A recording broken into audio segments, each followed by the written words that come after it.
안녕하세요. 당신만을 위한 심층 분석 시간입니다. 네, 안녕하세요. 얼마 전에 그 80대 운전자분이 고속도로 휴게소 식당으로 돌진한 사고 있었잖아요. 아유, 정말 깜짝 놀랐습니다. 네, 저도 뉴스 보고 정말 안타까웠는데요. 그 운전자분이 페달을 혼동했다고 진술했다고요? 맞아요. 그래서 오늘은 이 문제, 그러니까 점점 늘어나는 고령 운전자 교통사고 문제랑 그 배경, 그리고 뭐 해결책은 없는지 이런 것들을 좀 깊게 파보려고 합니다. 네, 저희가 KBS, MBC 뉴스 영상도 보고요. 중앙일보 기사나 HL그룹 블로그 자료까지 당신께서 찾아주신 자료들을 바탕으로 한번 다각도로 살펴보겠습니다. 좋습니다. 그럼 바로 한번 들어가 보죠. 이 문제가 얼마나 심각한 건가요, 지금? 통계를 보면요. 작년에 만 65세 이상 운전자가 낸 사고 비율이 21.6%였어요. 이게 역대 최고치입니다. 21.6%요. 와, 상당히 높네요. 네. 그리고 전체 운전자 10명 중에 1명은 이제 고령 운전자라고 보시면 됩니다. 허, 10명 중 1명. 면허 갱신할 때 그 인지능력 검사 같은 걸 하긴 하잖아요? 네, 하죠. 근데 이제 자가진단 형식으로 진행되는 경우도 많고 거기서 좀 부적절하다 이렇게 나와도 면허를 유지하는 데는 사실상 큰 제약이 없다는 지적이 많습니다. 아, 그래요? 검사는 하는데 그 결과가 면허 취소나 이런 거랑 바로 연결되지는 않는군요. 그랬습니다. 현재로서는 그냥 운전 자제를 권고하는 수준이라서요. 실효성이 좀 떨어진다는 거죠. 중요한 건 사실 나이 자체가 아니라 실제 운전 능력인데 그렇죠. 네. 이걸 객관적으로 딱 평가해서 면허 관리에 반영하는 게 아직은 좀 미흡한 부분이 있습니다. 하긴 뭐 나이가 많다고 다 운전 못하는 것도 아니고 또 젊다고 다 잘하는 것도 아니니까요. 그런데 이분들이 운전대를 계속 잡으시는 현실적인 이유들이 있다면서요. 맞습니다. 이게 그냥 위험하니까 운전하지 마세요. 이렇게 딱 잘라 말하기가 어려운 게요. 특히 지방이나 농촌 지역 같은 데는 대중교통이 너무 열악하잖아요. 아, 맞아요. 버스도 잘 안 다니고. 네. 그러니까 자가용 없으면 정말 어디 다니기가 힘든 거죠. 발이 묶이는 셈이고. 또 생계 때문에 어쩔 수 없이 운전하시는 분들도 많아요. 중앙일보 보니까 70세 노점사 가시는 분 얘기도 있던데. 아, 정말 먹고 살려면 운전해야 하는 분들. 네. 그리고 또 오랫동안 운전해온 것에 대한 어떤 자부심, 애착 이런 것도 무시 못하고요.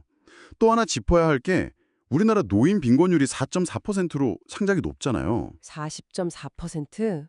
네. OECD 최고 수준이죠. 이런 경제적인 어려움도 운전을 계속하게 만드는 요인이 될 수 있다는 겁니다. 그렇군요. 이게 단순히 운전 능력의 문제가 아니라 그분들의 어떤 생활 환경, 사회 구조적인 문제랑 다 얽혀 있는 거네요. 바로 그겁니다. 개인의 선택 문제라기보다는 사회 전체의 문제로 봐야죠. 교통 인프라 문제, 노인복지 문제, 결국에는 이 이동권이라는 기본적인 권리를 어떻게 보장할 거냐 하는 질문으로 이어지는 겁니다. 듣고 보니 그러네요. 우리가 너무 운전자 개인한테만 책임을 묻는 경향이 있었던 건 아닌가 싶기도 하고요. 그럼 현재 대책은 뭐가 있나요? 그 면허 자진 반납하면 뭐 상품권 주고 이런 거 있다던데요. 네, 그런 제도가 있긴 한데 작년 반납률 보니까 7%대에 그쳤다고 하더라고요. MBC 보도에서 봤는데 사실상 실효성이 매우 낮다고 봐야겠죠. 7%? 거의 뭐 안 하신다는 거네요. 그렇죠. 그래서 대안으로 이제 2025년부터 조건부 면허 제도를 도입하려고 하고 있습니다. 야간 운전이나 고속도로 운전을 제한하는 식으로요. 아, 조건부 면허요? 그건 좀 효과가 있을까요? 글쎄요, 그것만으로는 좀 부족하지 않겠냐는 의견이 많습니다. 좀 더 근본적인 대안이 필요하다는 거죠. 그래서 이제 기술적인 해결책에 기대를 거는 것 같아요. 첨단 운전자 보조 시스템 ADAS라고 하죠. 네, ADAS, Advanced Driver Assistance Systems. 이게 여러 기술이 있던데 예를 들어 자동 긴급 제동 장치 AEBS 같은 거요. 이걸 달면 고령 운전자 추돌 사고가 22%나 줄어든대요. 일반 운전자 평균 감소율 16.3%보다 훨씬 높은 거죠. 오, 그건 상당히 의미 있는 통계네요.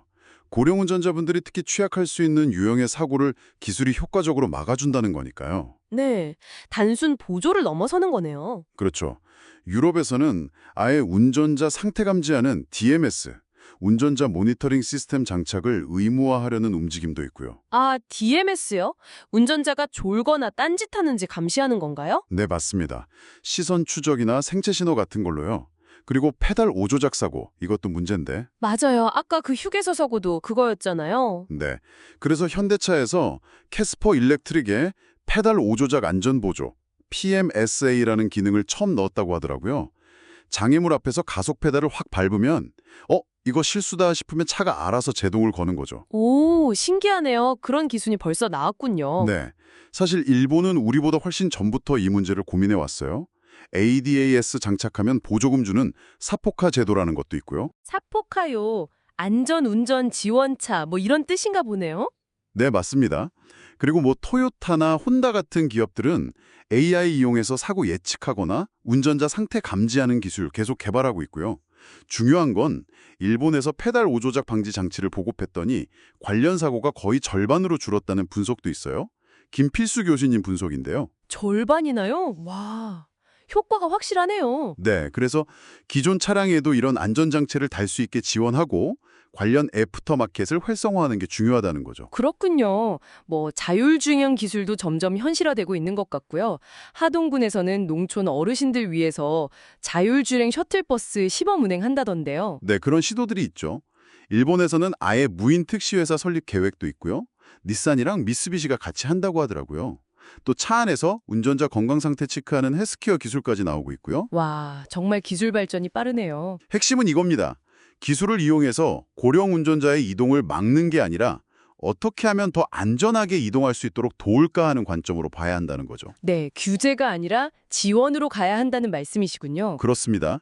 기술이 발전할수록 이동권을 제한하기보다는 안전하게 유지할 수 있도록 돕는 방향으로 정책적인 노력이 필요해 보입니다. 네, 오늘 쭉 살펴보니까 고령 운전자 사고 증가는 분명 심각한 현실이지만 또 운전을 계속 할 수밖에 없는 그분들의 복합적인 사정도 무시할 수 없고요.